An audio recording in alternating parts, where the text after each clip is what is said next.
La Cour pénale internationale, CPI, est entrée en fonction à La Haye en 2002. 123 États ont jusqu'ici ratifié le statut de Rome, son fondement juridique. Indépendante, elle a été créée pour mettre fin à l'impunité des auteurs des crimes les plus graves qui touchent la communauté internationale.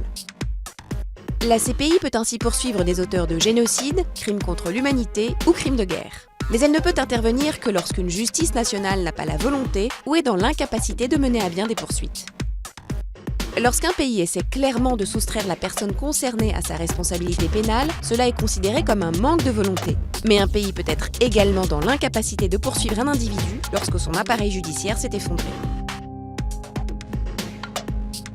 La Cour ne peut inculper un individu que si ses crimes ont été commis sur le territoire d'un État signataire ou s'il est ressortissant d'un tel État. Une enquête peut être ouverte par le procureur à la demande d'un État partie. Le procureur peut aussi lancer une enquête de sa propre initiative, sous réserve de l'autorisation des juges.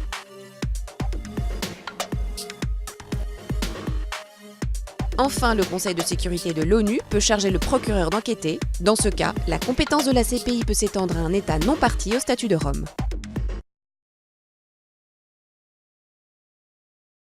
Le 28 janvier 2016 s'est ouvert à la Cour pénale internationale de La Haye, aux Pays-Bas, le procès de Laurent Gbagbo, ex-président ivoirien, et de son ancien ministre de la Jeunesse, Charles Blé Goudé. C'est la première fois que la CPI juge un ex-chef d'État. La Cour est-elle efficace? Pourquoi est-elle souvent accusée de néocolonialisme envers les Africains? Revenons tout d'abord sur sa création et son fonctionnement. C'est sous l'impulsion de l'ONU, qui est officiellement créée en 2002, la CPI, date à laquelle le traité de Rome entre en vigueur. Aujourd'hui, 123 États acceptent son autorité.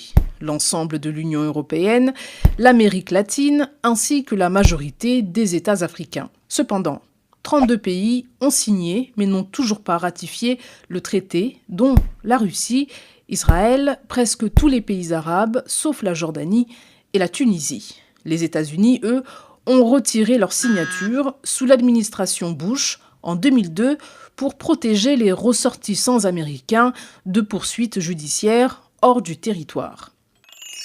Sa mission, lutter contre l'impunité. L'une des particularités de la CPI, c'est de juger non pas les États, mais les personnes responsables des crimes les plus graves. Mais attention, tous les crimes n'entrent pas dans la compétence de la Cour.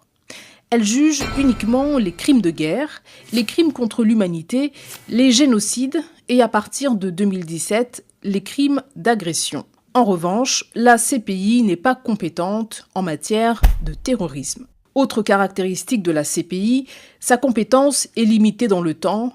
Elle n'ouvre pas d'enquête pour les crimes commis avant 2002. Enfin, la Cour ne peut pas se substituer aux juridictions des États membres et juger des crimes que ces États ont déjà jugés. Qui peut saisir cette Cour? Les États qui en font partie, le Conseil de sécurité de l'ONU et le procureur de la CPI. Ce poste est actuellement occupé par Fatou Bensouda, ex-ministre de la Justice de la Gambie. Une fois saisie, comment fonctionne la CPI? Si la Cour décide d'ouvrir une enquête, le procureur délivre un mandat d'arrêt international à l'encontre du suspect. Depuis 2002, plus d'une trentaine de mandats ont été lancés pour des affaires qui concernent 8 pays, tous africains. Le suspect doit alors se rendre à la Cour, mais dans les faits, on constate 4 cas de figure. Le premier, le prévenu se rend volontairement. C'est le cas du général Bosco Ntaganda, ex-milicien rwandais, accusé d'avoir commis des meurtres, des pillages, des viols avec ses troupes dans le nord-est de la République démocratique du Congo en 2002-2003. Le suspect peut aussi être arrêté et livré à la Cour. Il en fut ainsi pour Jean-Pierre Bemba, ex-vice-président congolais, accusé de crimes de guerre, crimes contre l'humanité, commis par ses miliciens contre des civils en Centrafrique fin 2002. Jean-Pierre Bemba avait à l'époque envoyé 2 bataillons de sa milice dans le pays à la demande du président centrafricain menacé par une rébellion. Troisième cas de figure, le suspect est arrêté mais le pays ne le livre pas. Saïf el-Islam Kadhafi, fils de l'ex-président libyen, est accusé de crimes contre l'humanité commis lors de la révolte de 2011. Les autorités de Tripoli n'ont pour autant jamais accepté de le livrer à la CPI, préférant le juger. Il a été condamné à mort en juillet 2011 par un tribunal libyen. Enfin, le suspect ne se rend pas, il est alors considéré en fuite par la cour.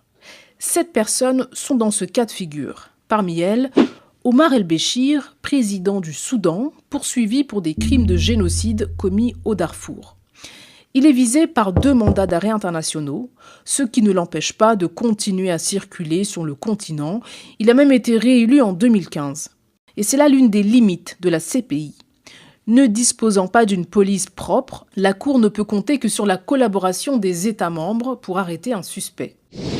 Deuxième temps fort, la confirmation des charges. Si les charges ne sont pas retenues, le prévenu est libéré, à l'image du Rwandais Calixte Mbarushimana, ex-rebelle Hutu, poursuivi pour des crimes commis dans l'est de la RDC en 2009. En revanche, si le prévenu est mis en accusation, un procès s'ouvre. C'est le cas aujourd'hui de l'ex-président ivoirien Laurent Gbagbo, jugé pour crimes contre l'humanité commis pendant les violences post-électorales de 2010-2011 qui ont fait au moins 3000 morts selon l'ONU. La procédure peut alors aboutir à un acquittement. Sort qu'a connu en 2012 l'ex-milicien congolais Mathieu Ngudjolo Choui, poursuivi pour des crimes commis contre des civils dans l'est de la République démocratique du Congo. Ce fut le premier acquittement depuis la création de la CPI.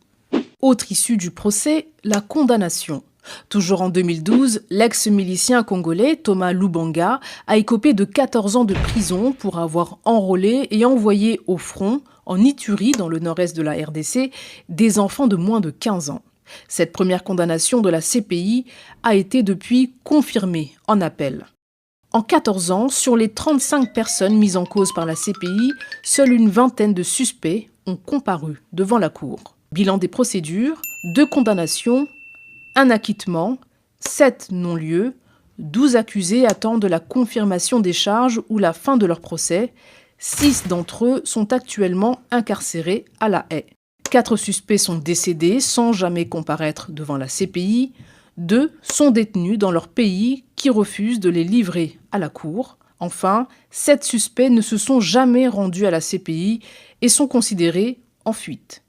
Tous ces prévenus sont africains, ce qui suscite régulièrement de vives critiques à l'encontre de la CPI, accusée de néocolonialisme. Pour retrouver sa légitimité contestée, la Cour promet de juger également les crimes commis sur d'autres continents. Des examens préliminaires ont été ouverts dans une dizaine de pays, dont l'Irak, la Colombie, l'Afghanistan, l'Ukraine ou encore la Palestine.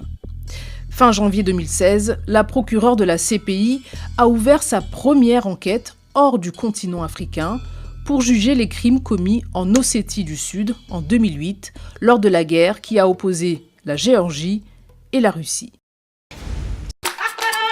C'est ainsi que le Forum des entretiens de Brazzaville pose la problématique. L'Afrique et la CPI aux sources du malaise.